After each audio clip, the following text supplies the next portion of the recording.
সারা দেশ জুড়ে শুরু হয়ে গিয়েছে বর্ষা। আকাশে ভারী কালো মেঘ, ভেজা হাওয়া, কোথাও ঝিরিঝিরি তো কোথাও আবার মুষলধারে বৃষ্টি। দক্ষিণবঙ্গের একাধিক জেলায় বৃষ্টি হচ্ছে। বৃষ্টির সম্ভাবনা রয়েছে বীরভূম, পশ্চিম বর্ধমান এবং মুর্শিদাবাদে। তবে আজ শুক্রবার থেকে উত্তর চব্বিশ পরগনা, দক্ষিণ চব্বিশ পরগনা এবং পূর্ব মেদিনীপুর, তার সঙ্গে পশ্চিম মেদিনীপুরে ভারী বৃষ্টির পূর্বাভাস জারি করা হয়েছে। হাওড়া, হুগলি, দুই মেদিনীপুর, ঝাড়গ্রাম, বাঁকুড়া, পুরুলিয়ায় বিক্ষিপ্তভাবে হালকা মাঝারি বৃষ্টিপাত হতে পারে। নমস্কার, আপনারা দেখছেন ইউটিউব নিউজ চ্যানেল বাংলা ৩৬৫। আজ ৫ জুলাই শুক্রবার। প্রিয় দর্শক, আশা করি আপনারা প্রত্যেকে ভালো আছেন। এদিকে গোটা দেশেই ছড়িয়ে পড়ল দক্ষিণ পশ্চিম মৌসুমী বায়ু। এবার সার্বিকভাবে স্বাভাবিকের থেকে 11% বেশি বৃষ্টি হবে। আগামীকাল 6 জুলাই শনিবার পর্যন্ত রাজ্যের সমস্ত জেলায় বৃষ্টির সম্ভাবনা। সব জেলায় প্রায় 75% জুড়ে মাঝারি বৃষ্টি। এর মধ্যে উত্তরের একাধিক জেলায় ভারী থেকে অতি ভারী বৃষ্টি। সেই বৃষ্টি 7 জুলাই পর্যন্ত চলবে।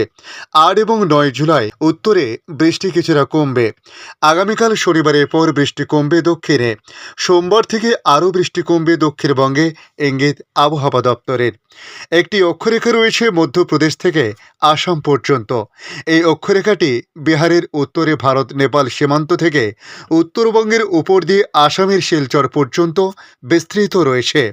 ঘূর্ণাবর্ত রয়েছে গুজরাট, আসাম, বিহার ও বাংলাদেশে। দক্ষিণবঙ্গে আজ দিনভর মেঘলা আকাশের পাশাপাশি ঝিরিঝিরি বৃষ্টিপাত হতে পারে। শনিবার অর্থাৎ আগামীকাল পর্যন্ত এই আবহাওয়া থাকবে। তবে আজ শুক্রবার কয়েক জেলায় ভারী বৃষ্টির পূর্বাভাস রয়েছে।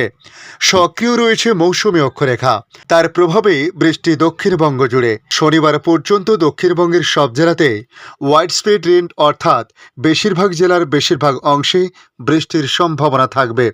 ভারী থেকে অতি ভারী বৃষ্টি চলবে উত্তরবঙ্গের 5 জেলাতে। উত্তরবঙ্গের সব জেলাতেই সপ্তাহভর বিক্ষিপ্তভাবে ভারী বৃষ্টির সম্ভাবনা রয়েছে। আগামীকাল শনিবার পর্যন্ত ভারী থেকে অতি ভারী বৃষ্টি চলবে উত্তরবঙ্গে। বেশি বৃষ্টি হবে জলপাইগুড়ি, কুচবিহার এবং আলিপুরদুয়ার জেলাতে। আগামী সোমবার থেকে বৃষ্টির পরিমাণ ও ব্যাপকতা কমবে উত্তরবঙ্গের জেলাগুলিতে। কলকাতার ক্ষেত্রে বলা হয়েছে, মেঘলা আকাশ সকাল থেকে লক্ষ্য করা গেছে। মাঝে মধ্যে বিক্ষিপ্ত বৃষ্টিপাতও হয়েছে। তবে বজ্রবিদ্যুৎ সহ কয়েক পশলা বৃষ্টির সম্ভাবনা এখনও পর্যন্ত রয়েছে। ভারী বৃষ্টির সম্ভাবনা কিন্তু এই মুহূর্তে কলকাতার কোনো অংশে নেই। তবে বাতাসে জলীয় বাষ্পের পরিমাণ বেশি রয়েছে। বৃষ্টির আগে ও পরে অস্বস্তি তাই বাড়তে পারে। এদিকে ভারতবর্ষের অন্যান্য রাজ্যের আবহাওয়ার পরিস্থিতি নিয়ে বলা হয়েছে, প্রবল বৃষ্টির সম্ভাবনা রয়েছে অরুণাচল প্রদেশ সহ উত্তর পূর্ব ভারতের রাজ্য আসাম, মেঘালয়, মণিপুর, নাগাল্যান্ড, মিজোরাম ও ত্রিপুরাতে ভারী বৃষ্টির সম্ভাবনা রয়েছে। ভারী থেকে অতি ভারী বৃষ্টি হবে কঙ্কন, গোয়া, মধ্যপ্রদেশ, মহারাষ্ট্র, গুজরাটে। তামিলনাড়ু, কেরল, মাহেতেও ভারী বৃষ্টির পূর্বাভাস।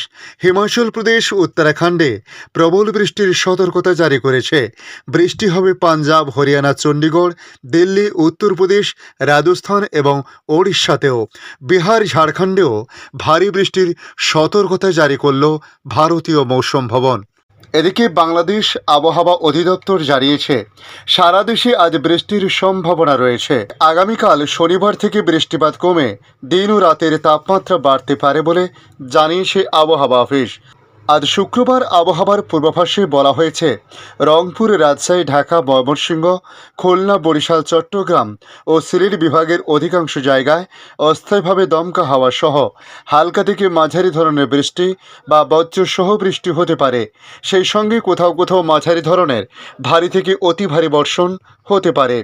আবহাওয়াবিদ শাহিনুল ইসলাম জানিয়েছেন, শনিবার থেকে বৃষ্টি কমে যাবে। কাল রংপুর ছাড়া সারা দেশে কোথাও কোথাও কম বেশি বৃষ্টি হবে। ঢাকায়ও বৃষ্টি কমতে পারে বলে জানানো হয়েছে। তবে আগামীকাল শনি ও রবিবারের পূর্বাভাসে জানিয়ে তিনি বলেন, এই 2 দিন রাজশাহী, ময়মনসিংহ ও সিলেট বিভাগের অনেক জায়গা এবং ঢাকা, খুলনা, বরিশাল ও চট্টগ্রাম বিভাগের কিছু কিছু জায়গায় অস্থায়ীভাবে দমকা হাওয়া সহ হালকা থেকে মাঝারি ধরনের বৃষ্টি বা বজ্রসহ বৃষ্টি হতে পারে। সেই সঙ্গে রংপুর ও সিলেট বিভাগের কোথাও কোথাও মাঝারি ধরনের ভারী থেকে অতি ভারী বর্ষণ হতে পারে। একই সময় সারা দেশে দিন ও রাতের তাপমাত্রা কিছুটা বৃদ্ধি পেতে পারে। আজকের আপডেট এই পর্যন্ত। পরবর্তী আপডেটের জন্য আমাদের এই ইউটিউব নিউজ চ্যানেলটিকে সাবস্ক্রাইব করে কাছে বেল চিহ্নতে ক্লিক করে অল চিহ্নতে প্রেস করে রাখার জন্য রিকোয়েস্ট করলাম। পাশাপাশি আপনারা কোথা থেকে ভিডিওটি দেখছেন অবশ্যই কমেন্ট বক্সে কমেন্ট করে জানাতে পারেন। ধন্যবাদ।